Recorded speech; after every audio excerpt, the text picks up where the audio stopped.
Hi, it's Dave. I want to talk today about getting from a two-chord song into something more sophisticated. It's quite a common thing, well, for everybody really, but it's quite a common thing, especially when you're starting out, that you might have two chords that you're going between when you're writing a song, and you're going.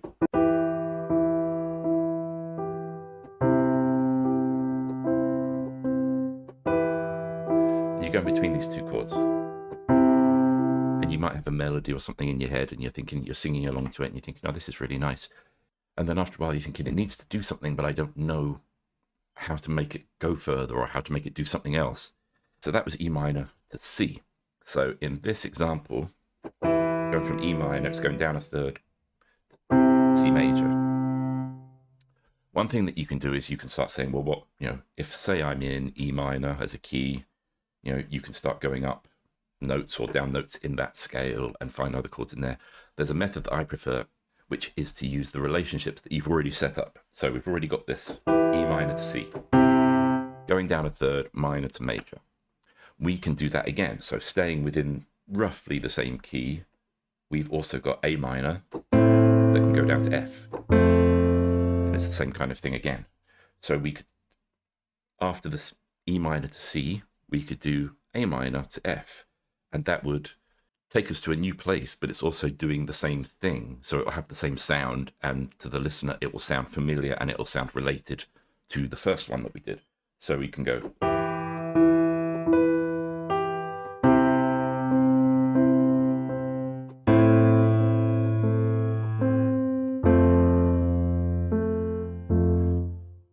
So hopefully you can hear there that it's, it takes us to a new place, but it's familiar. And it's reusing the material that we've got, so it's not just sort of looking for random things that we can go to sound good, which is fine as well if you find something that's good, but this gives us a way of sort of aiming for something that's already familiar to the listener. Now, we can keep going from here. We go down to that F from A minor. We can go to D minor. So we just keep going down. We go to D minor, and then the bass can go down a third. And that's part of G. It will sound better than trying to go to the D minor to B minor. Will sound a bit funny. The B major would sound funny. We could go D minor to B flat, or we could go D minor to the G with the third in the bass. So what we can do as well is we can put a step in the bass, because these are all going down by a third, so we can have a step down in the bass note, and that starts to link them and give them kind of direction as well. So the E minor to C, A minor to F, D minor to either B or B flat. We'll see how it goes. So keep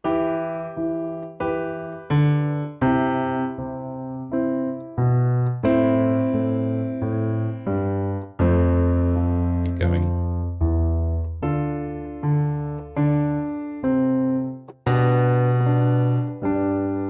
Sounds like it wants to go back up to C, then down to A minor maybe. And it sounds like it would go back to E from there. So that's, in theory, a sort of big extended version. We went from the E minor to the C, then we did the same relationship again from the A minor to the F. Then it sounded like it wanted to step down. We could do the D minor. We can go to the G, or we could even go down to the B flat. That would take us out a bit, but it's doable.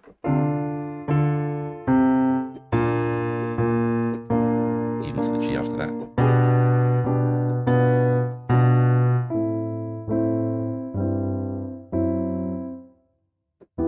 Go back to the E minor.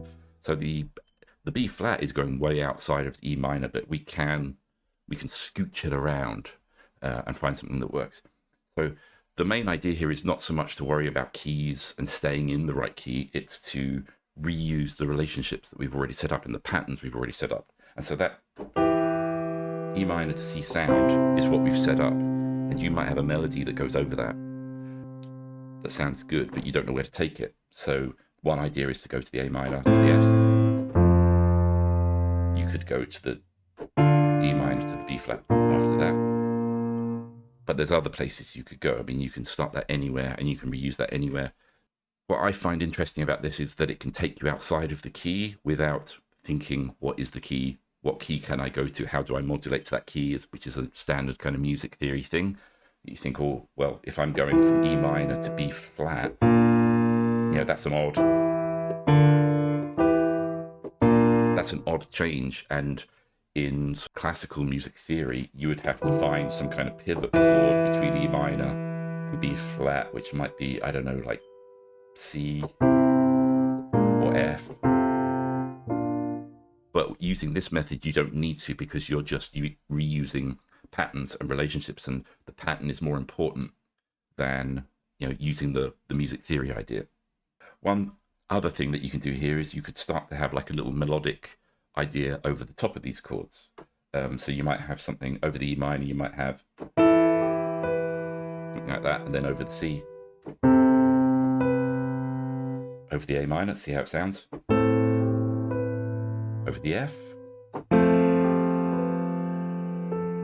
D minor, over the G. So you can start to reuse this pattern. That repeating pattern unifies it, because it's linked it's sort of anchors it to one place in the listener's head. You've got something that's repeating and staying the same, and then you've got something else that is changing, but it's also changing using a pattern that's already established in the listener's mind. In the course, this is what I call the language of listening, which is using things that are familiar to the listener in a new way. You could even just have like a repeated note, something like,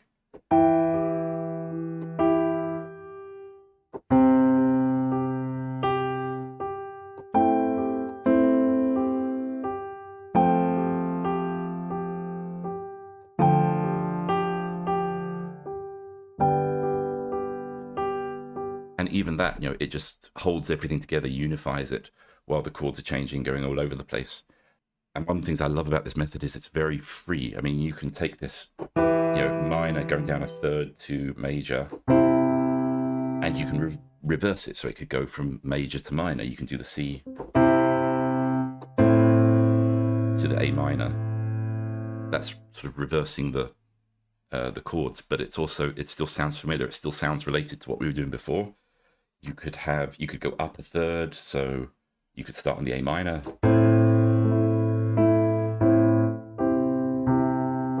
and that's starting to move away a bit from the pattern because it's going in the other direction. But in the context of this chord sequence, or the song that you're writing, or the tune that you're writing, it will still hold together, and it will still feel linked, slightly less familiar, a pattern as to what it was before, but it will still hold it together. You can also do like a repeating pattern over the top, like maybe something like, let's see how we can play this.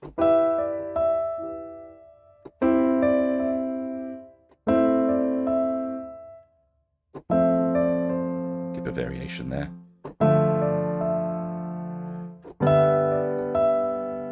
What did we go to? C, and then A minor again. And already, you can hear from that, it starts to sound like a piece of music, and it starts to sound like a unified thing that all belongs together. One of the problems that you can often find when you're starting out is you have this idea, and then you're just sort of thinking, oh, if I'm in E minor, I should probably go to, I don't know, B minor or B major, or I should probably use like this, the 6 or something, so I go up to the C, and you start. It's just theory, and it's not based in anything apart from the system that's there. Using these relationships and the patterns over and over again, it can go against the classical theory in some senses if you go outside the key, or you might not be thinking in terms of, tonic chord going to the dominant or anything like that, but you are thinking about what the listener is going to experience and how familiar it's going to be to them, and how it's going to sound like one thing that they're listening to rather than something that's just following a standard formula. So if you want to learn more about this, I go through all this and the sort of concepts leading up to it in the Master Melody Faster course. I hope you find this useful, and I will see you around. Bye-bye.